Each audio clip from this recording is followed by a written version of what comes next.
Doğa deydiler. Bir gedek yıkmaklık ezen göğününü ömür geçirmeyen günah deydiler.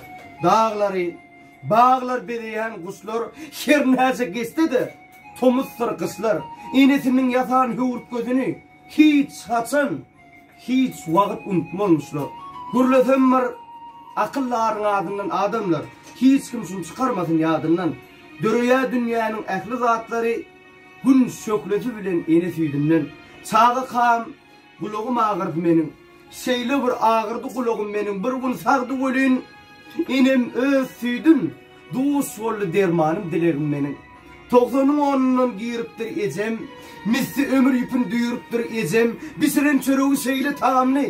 Meğer öz mehrinden gariptir ecem. Adamlar, yiğitler, oğul ahırda baht deyleyen zat bar oldu. Onu ol pullarlar. Onu bahtın daha aşağıda şu dünyada. Ecen oldu. Yadın atal, oğlun çıkkan, çağı çıkkan, birden duşun, oyuncuğun gücünden oldu. Kimsin mi balam deyip, alıp verenler, sol vakittan, ecen oldu yanında, alıdalar kime yeter vakt, yüzünde tekerse çan oldu, öde sıfırlar gider, şu dünyada ecen oldu. Ecen edip diyor ki, yerin üstünü, yağda vardır kışın huvası, doğada nip taptın, yan bar oldu meğeren, sol loğa ecen doğadı. Keramatlı kâve deniliyen ece, toğav etmek ullukanmır, soğaptır. Mün toğav etsenem, ak saçlı ece, uğuklamadık.